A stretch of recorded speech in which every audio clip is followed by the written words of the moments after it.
امیر المومنین علی ابن ابی طالب علیہ الصلوۃ والسلام،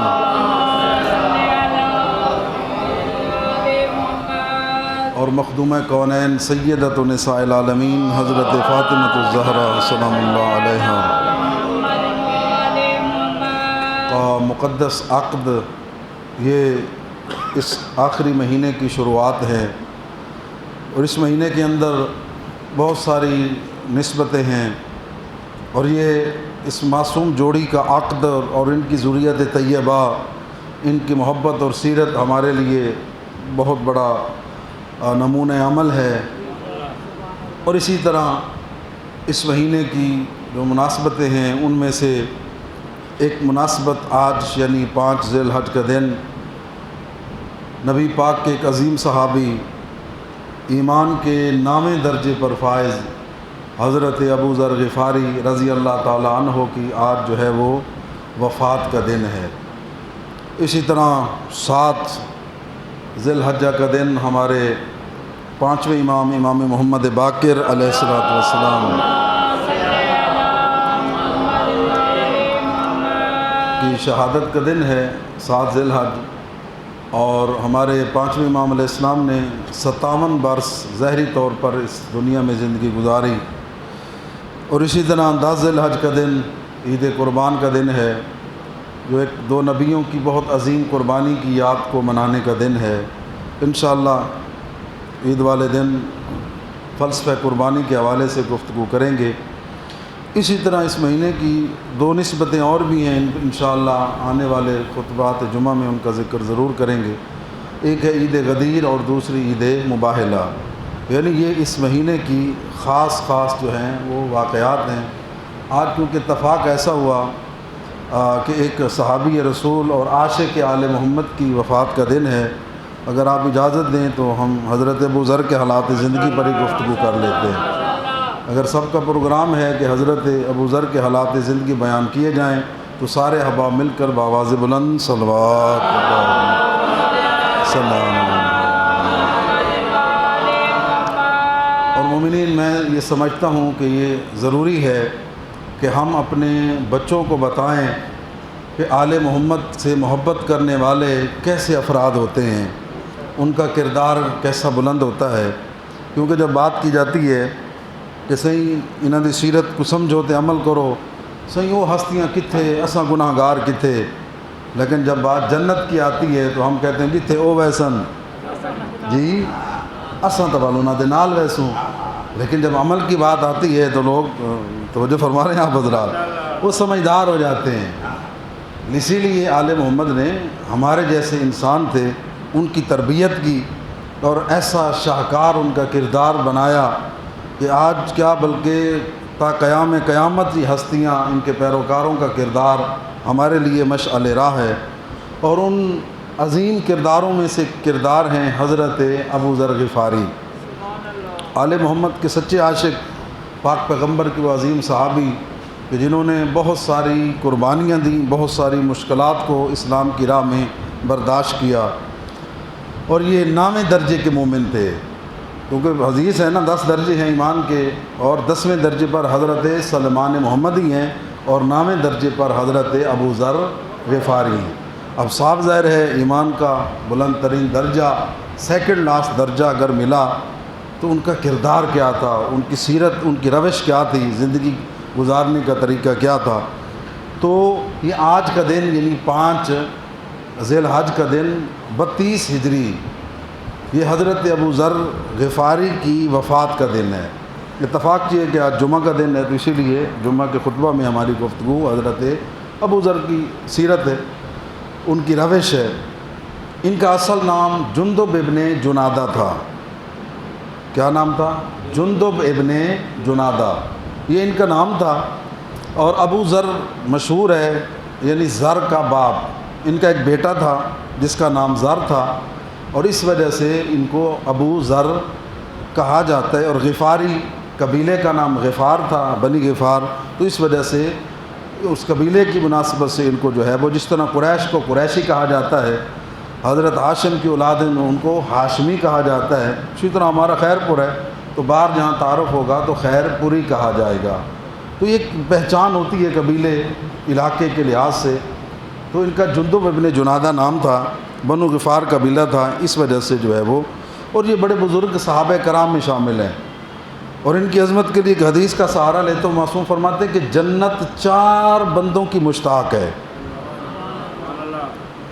آپ نے لفظوں پر غور نہیں فرمایا. ایک ہے کہ ہم جنت کے مشتاق ہیں کہ اللہ کرے ہمیں جنت مل جائے، ایک ہے جنت کسی کی مشتاق ہو. اور یہ بہت عظیم بات ہے. یہ پاک پیغمبر کی سچی حدیث ہے. بہت ساری کتابوں کا نچوڑ بزرگان سے جو سیکھا ہے وہ آپ تک پہنچانے کی کوشش کروں گا. 4 بندوں کی پوچھا گیا کون کون سے؟ فرمایا سلمان، ابو ذر، مقداد، اور ان کے سردار ہیں علی ابن ابی طالب. جنت ان کی مشتاق ہے، جنت ان کی خواہش مند ہے کہ کب یہ میرے اندر تشریف لے کر آئیں گے. اور اس کے بعد مومنین کرام قبول اسلام کے حوالے سے دیکھیں تو علماء نے لکھا کہ یہ 5ویں اسلام قبول کرنے والے شخص تھے. یعنی بالکل ابتدائی دور کے اندر انہوں نے اسلام کو قبول کر لیا تھا. یعنی 4 ہستیاں اور تھیں، بی بی خدیجہ سلام اللہ علیہا، مولا علی علیہ السلام، 1-2 اور افراد، اور 5ویں فرد تھے یہ جنہوں نے اسلام کو قبول کیا. اور اسلام قبول کرنے کے حوالے سے پہلے یہ ذہن میں رکھیں کہ حضرت ابو ذر ان خوش نصیب لوگوں میں شامل ہیں کہ جنہوں نے زمانہ جاہلیت میں بت پرستی نہیں کی ہے. یعنی یہ اسلام قبول کرنے سے پہلے بت پرستی کو ٹھیک نہیں سمجھتے تھے. مثلا ان کا بھائی اور یہ راوی ہیں اس حوالے سے کہ قحط پڑ گیا، مشکل حالات تھے، بارش نہیں ہو رہی تھی، تو کہا گیا کہ دعا کرو. سارا قبیلہ آیا، حضرت ابو ذر نہیں آئے. تو بھائی کہتا ہے کہ بھائی آپ کیوں نہیں آئے؟ انہوں نے کہا رات کو میں نے دیکھا اسی بت پر جسے تم پرستش کرتے ہو کتا پیشاب کر رہا تھا. اب مجھے یہ بتاؤ کہ جو اپنے آپ کی حفاظت نہیں کر سکتا وہ تم لوگوں کی کیا حفاظت کرے گا؟ یعنی ذہن کے اندر توحید، خدا کی محبت، غور و فکر کا جذبہ قبول اسلام سے پہلے ہی حضرت ابو ذر کے ذہن میں تھا. اور علماء نے بیان کیا کہ 3 صفتیں تھیں ان کی. ایک تو یہ کہ بت پرست نہیں تھے، دوسرا یہ ہے کہ یہ اسلام قبول کرنے سے پہلے شراب اور زنا کو حرام سمجھتے تھے. یعنی عرب کے اندر یہ دونوں خباستیں موجود تھیں، لیکن حضرت ابو ذر پہلے سے ہی شراب اور زنا کے جو ہے وہ ان چیزوں سے محفوظ تھے. اور گویا یہ کردار بتا رہا ہے کہ علی والا جو ہے اسے ہر لحاظ سے پاک و پاکیزہ ہونا چاہیے تاکہ پاک ہستیوں کی محبت اسے جلد جلد حاصل ہو سکے.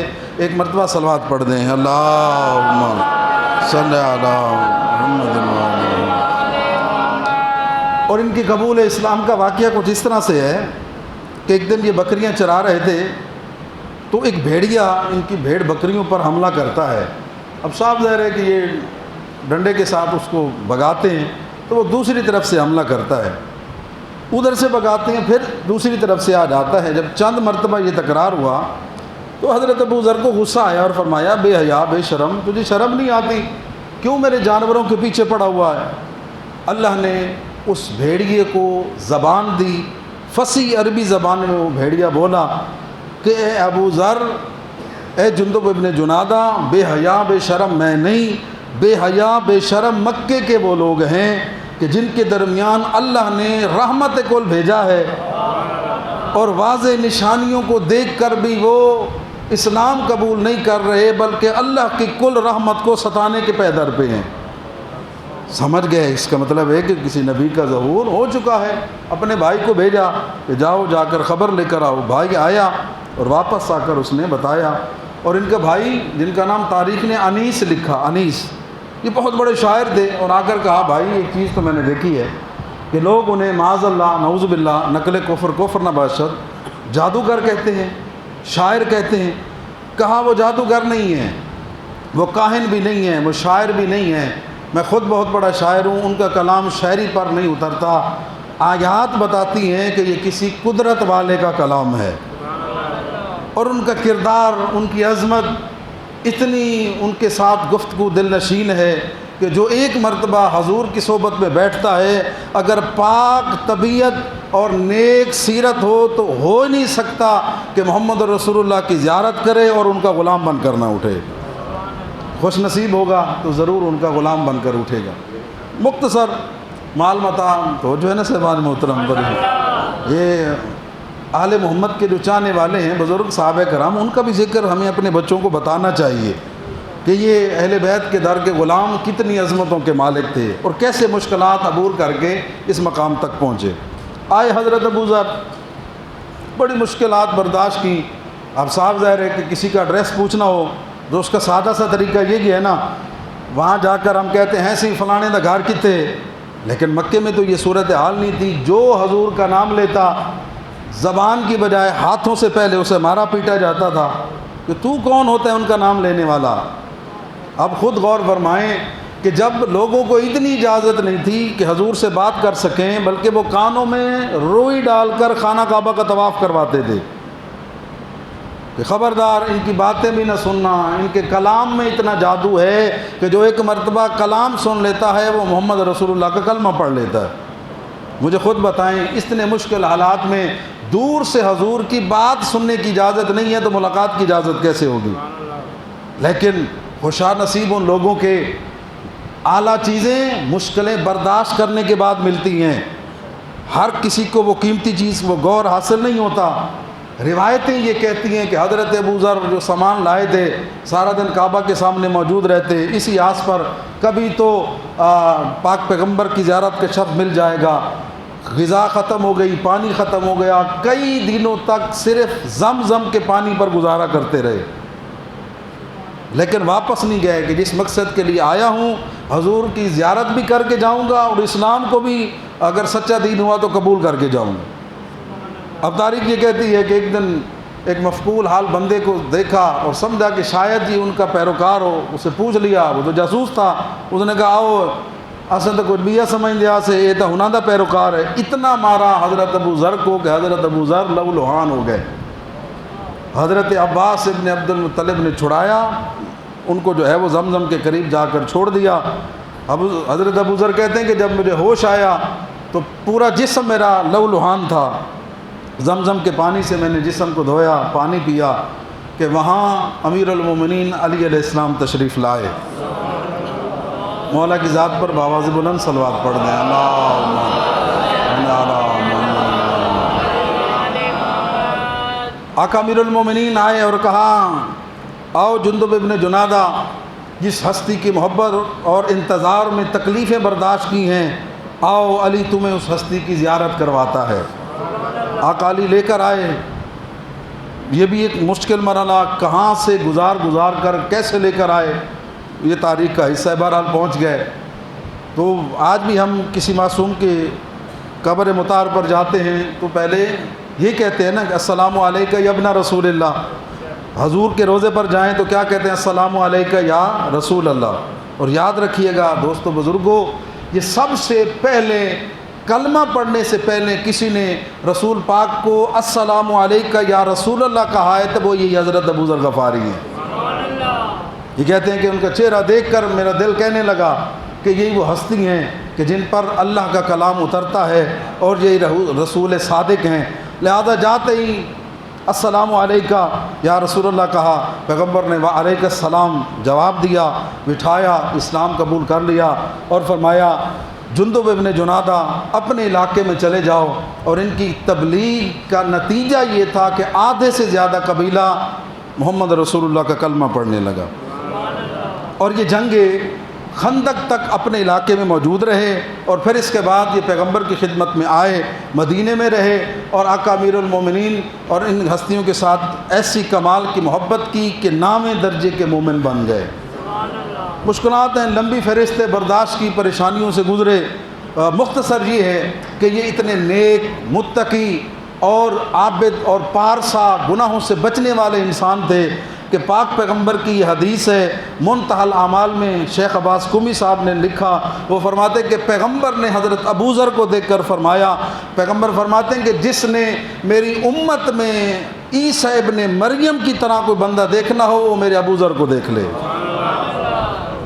مومنین آپ کی سبحان اللہ کام ہے، یہ جملہ بہت بڑا وزنی ہے، یہ کوئی عام انسان نہیں ہے۔ وما ینطق عن الہوا کا مصداق نبی ہے، جو اللہ کے کلام کے بغیر نہیں بولتے، وہی ہستی فرما رہی ہیں کہ ابو ذر میری امت میں حضرت عیسیٰ کی طرح ہے، کہ جس طرح وہ زاہد متقی اپنے زمانے کے پارسا معصوم تھے، اگر کسی نے حضرت عیسیٰ کا ذوق دیکھنا ہو وہ میرے ابو ذر کو دیکھ لے۔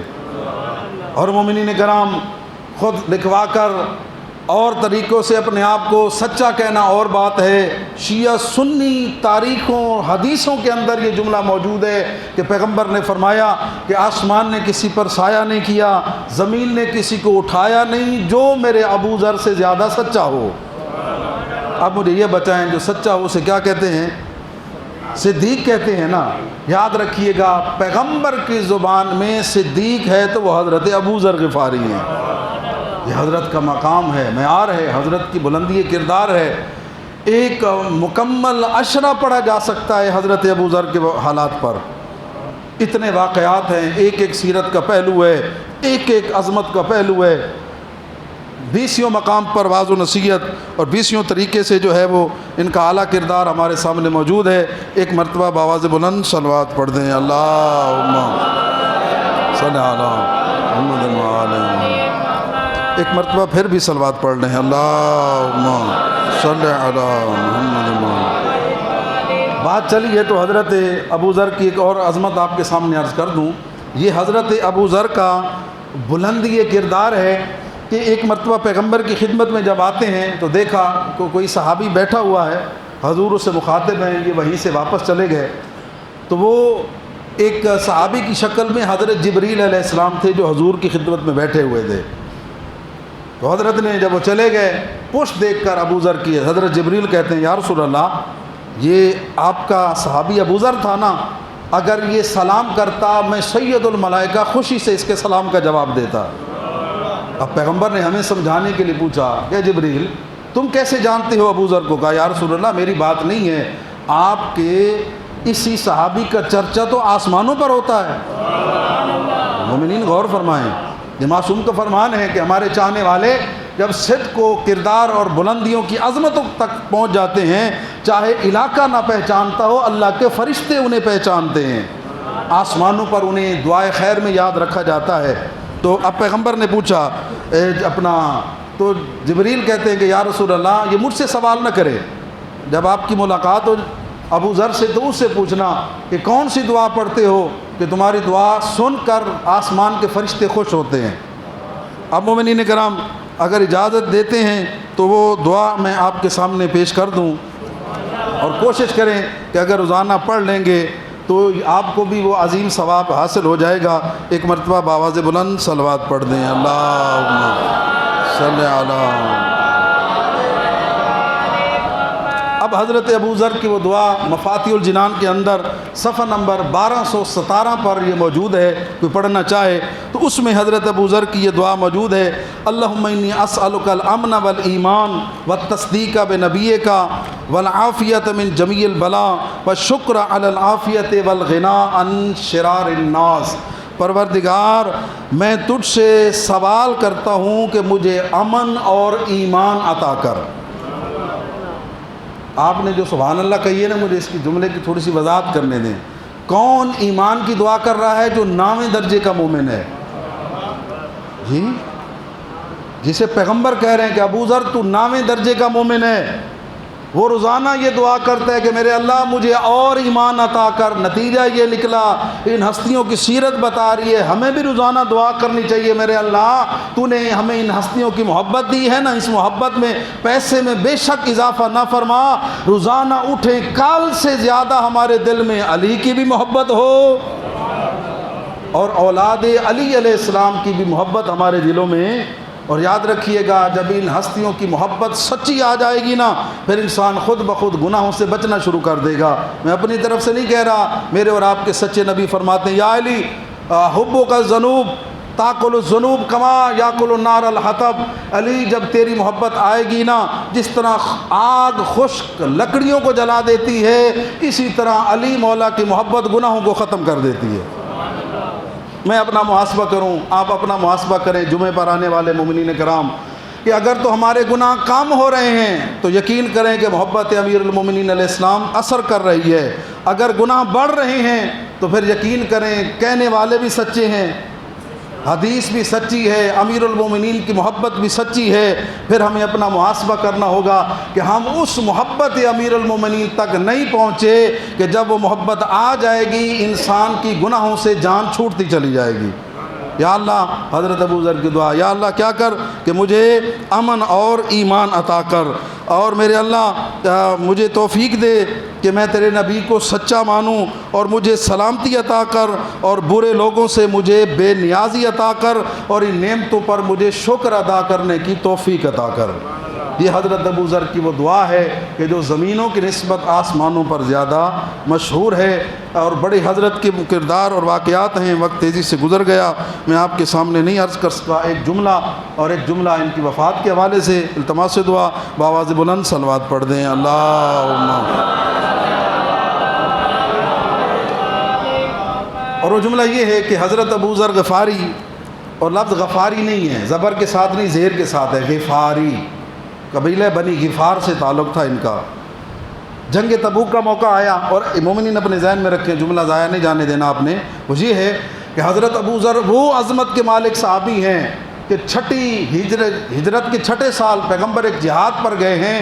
اتنی بلند کردار ہے حضرت ابو ذر کا کہ پیغمبر مدینے میں انہیں اپنا وصی بنا کر گئے ہیں۔ آپ نے غور نہیں فرمائی کہ میں جا رہا ہوں مدینے سے جنگ پر، میرے بعد ابو ذر میرا وصی ہے مدینے میں، اس کی بات محمد کی بات ہے۔ مومنین، یہ بہت بڑا کردار ہے، ایک عام شخص ہو کر اتنا مطیع خدا، مطیع رسول اور مطیع آل محمد ہو گیا کہ پیغمبر اسے اپنا وصی بنا کر مدینے میں چھوڑ کر جو ہے وہ چلے گئے۔ جنگ تبوک کا موقع آیا، یہ وہ جنگ ہے کہ جس جنگ میں بہت سارے منافقین حضور کو چھوڑ کر واپس چلے آئے۔ شدید گرمیوں کے دن تھے، اور آپ کو پتہ ہے گرمیوں کا امتحان، مسائل، ثابت قدم وہی رہتا ہے کہ جس کا ایمان مضبوط ہوتا ہے۔ لوگ رستے میں چلے جاتے، گرمی ڈاٹھیے، اگاں کے کرے سوں، چلو پیچھے۔ اصحاب بتاتے، یا رسول اللہ فلاں شخص اور فلاں گروہ چھوڑ گیا۔ پیغمبر فرماتے ہیں اگر اس کے اندر خیر ہوگی خدا ہمیں ضرور ملا دے گا، اگر نہیں ہوگی تو بہتر ہے وہ چلا گیا۔ ایک آنے والے نے اطلاع دی، یا رسول اللہ ہن تک تے یہ دعا فرمیندے آوے ہن تہاڈا ابو ذر بھی ٹر گئی ہے۔ پیغمبر نے پھر یہ دعا فرمائی، اگر ابو ذر خیر پر ہوگا اللہ ابو ذر کو ہم سے ملا دے گا، اگر نہیں ہوگا تو چلا گیا، بہتر ہو گیا۔ ہوا کیا؟ حضرت ابو ذر کا اونٹ لاغر کمزور، باقی لشکر اسلام کی سواریاں بہتر طاقتور، گرمی مشکلات، آہستہ آہستہ ہوتے ہوتے فاصلہ 3 دن کا ہو گیا۔ اسلام کا لشکر 3 دن آگے، ابو ذر 3 دن پیچھے۔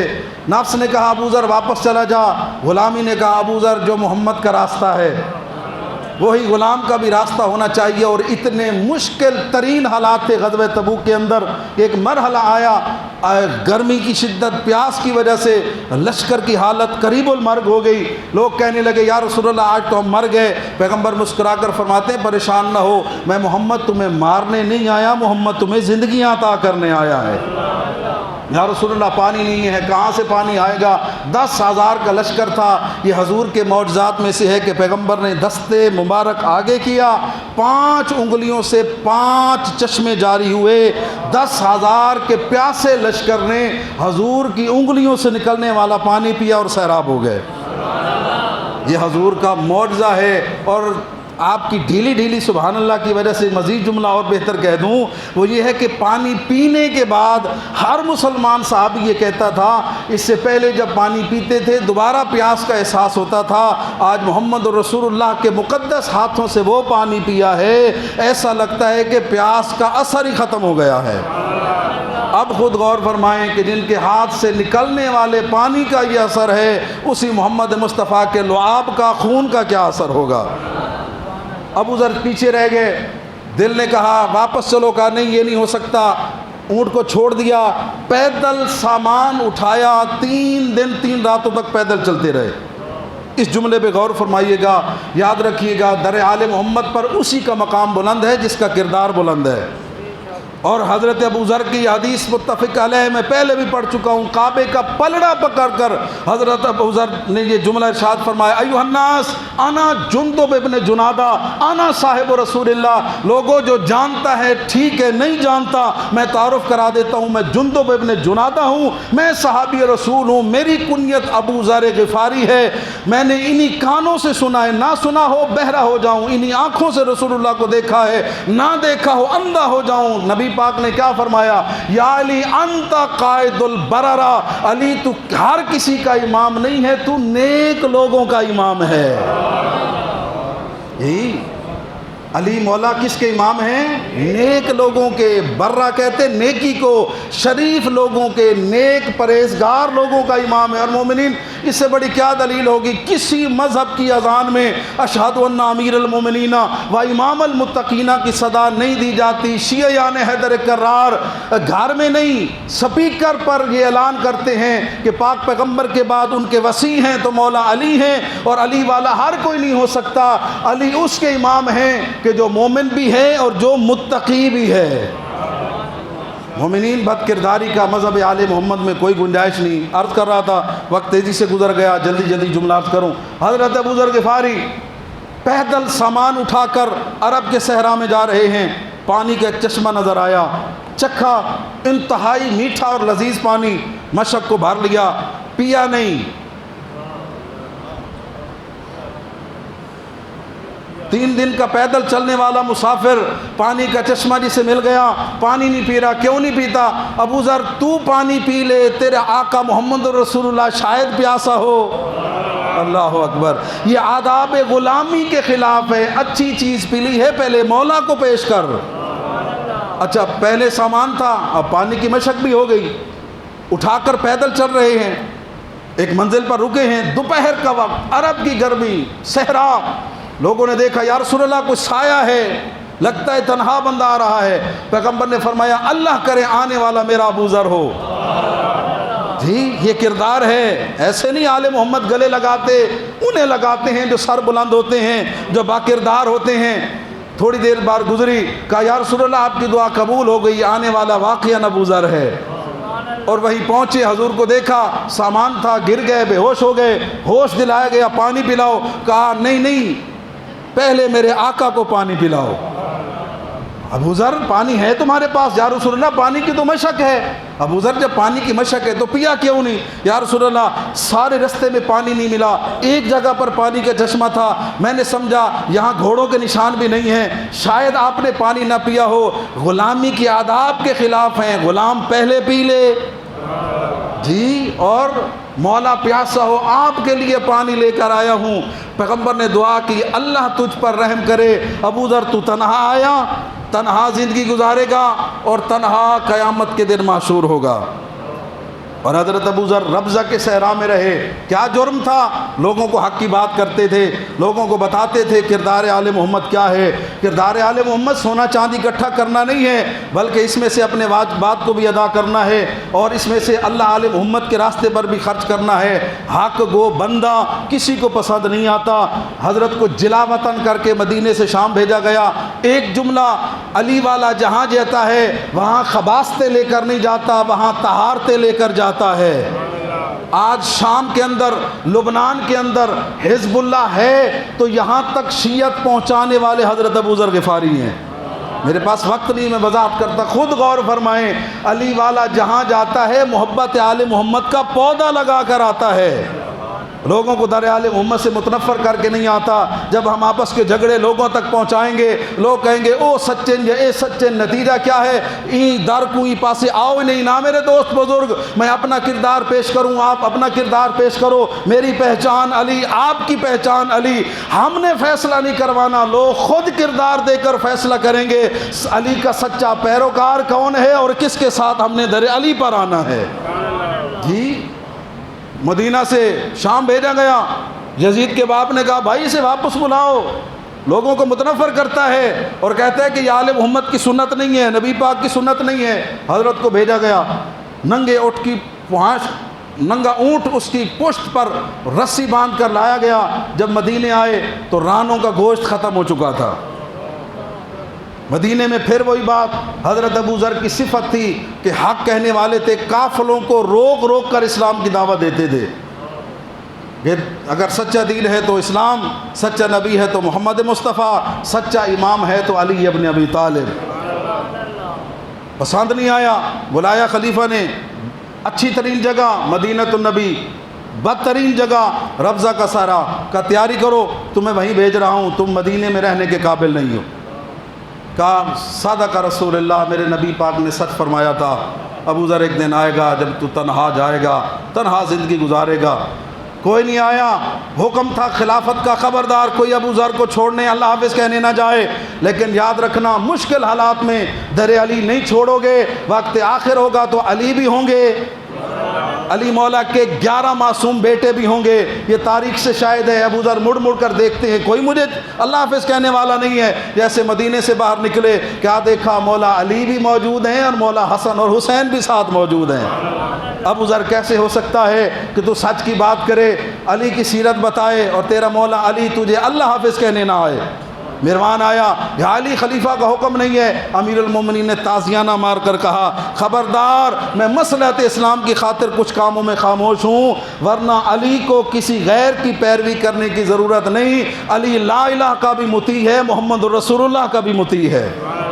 ابو ذر جا اللہ کے حوالے، بس وقت تیزی سے گزر گیا، مشکل ترین جگہ پر زندگی گزاری، مال و متاع ختم ہو گیا، حضرت کا جوان بیٹا وہاں مر گیا۔ اللہ جانے اس ضعیف باپ نے جوان بیٹے کو غسل کیسے دیا، کفن کیسے دیا، جنازہ کیسے پڑھا، اکیلا بیٹے کو دفن کیسے کیا۔ وقت آخر آ گیا، بیوی پوچھتی ہے، چھوٹی سی بیٹی پوچھتی ہے کہ تو دنیا سے چلا جائے گا، کون ہوگا تجھے غسل و کفن دینے والا؟ آنکھیں کھول کر کہا، میرے سچے رسول نے کہا تھا ابو ذر تجھے پاک شریف ترین لوگ غسل و کفن دے کر دفن کریں گے۔ بس مومنین وہ وقت آ گیا، آج کے دن 5 ذی الحج کا دن 32 ہجری کو آقا امیر المومنین کے جانثار ساتھی پاک پیغمبر کے سچے صحابی کا انتقال ہو گیا۔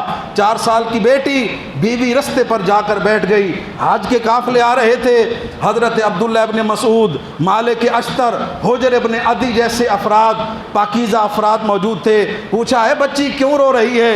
کہا ماتا غریب، ایک غریب مر گیا۔ کیا نام تھا اس غریب کا؟ کہا ابو ذر غفاری۔ چلتی ہوئی سواریوں سے اترے، ایسا با ایمان شخص، ہمیں اس کا غسل و کفن کا موقع ملا۔ ابو ذر کو غسل دیا گیا، 4000 دینار کا قیمتی ترین کفن دیا گیا، قبر تیار ہو گئی۔ میں کہوں گا ابو ذر تو نے مشکلیں برداشت کی، لیکن خوش نصیب تھا، تجھے آخر میں غسل بھی مل گیا، کفن بھی مل گیا۔ تیری بچی کو حضرت مالک اشتر، حضرت عبداللہ ابن مسعود جیسے لوگوں نے عزت و احترام کے ساتھ مدینے میں در حسین پر لا کر چھوڑ دیا۔ قسمت حسین مولا کی، قسمت حسین کی بچی کی۔ جب 11 محرم کا دن آیا، اعلان ہو گیا چلو ہم نے کوفہ اور شام جانا ہے۔ بی بی سکینہ باپ کی لاش پر بیٹھی ہوئی ہے، آتی ہے بی بی زینب، پڑھا اہل منبر نے، کچھ لوگ بیان کرتے ہیں میری بچی تو نے نہیں جانا؟ پھوپھی اماں کیسے چلے جاؤں، میرے بابا کی لاش بغیر غسل و کفن کے پڑی ہے۔ بیٹی ہم بھی مجبور ہیں، پھوپھی اماں میرا بابا مجھے سناتے تھے اس طرح حضرت ابو ذر صحابی تھے میرے نانا کے، ان کا انتقال ہوا، ان کی بچی رستے پر جا کر بیٹھ گئی تھی اور کہا تھا لوگوں نبی کا صحابی مارا گیا، لوگ آئے تھے، غسل و کفن دیا تھا، دفن کر دیا تھا، آپ چلے جائیں گے نا پھوپھی اماں؟ میں بھی رستے پر جا کر بیٹھ جاؤں گی اور کہوں گی لوگوں جس نبی کا کلمہ پڑھتے ہو اسی کا نواسہ حسین کربلا کے جنگل میں اجرکم علی اللہ، اللہ آپ کا برسہ قبول فرمائے۔ مارا گیا، آؤ آ کر غسل دو میرے بابا کو، کفن دو، دفن کرو۔ کہا ہوگا بی بی زینب نے صحابی کا اپنا مقدر تھا، تیرے بابا حسین کا اپنا مقدر ہے، اجرکم علی اللہ۔ عزادارو اللہ آپ کا پرسہ قبول فرمائے۔ ابو ذر تو خوش نصیب تھا، تیری بچی کو عزت و احترام کے ساتھ صحابیوں نے آل محمد کے در پر چھوڑ دیا۔ قسمت حسین کی بچی کا، باپ کی لاش نہیں چھوڑتی۔ شمر آیا، ایک جملہ اور التماس سے دعا، اس انداز سے بچی کو باپ کی لاش سے چھڑایا۔ بچی رو کر کہتی ہے ظالموں، بابا بھی میرا مارا جائے اور تماچے بھی اسی حسین کی بچی کو مارے جائیں۔ الا لعنۃ اللہ علی القوم الظالمین وصلی علی الذین ای منقلب ینقلبون۔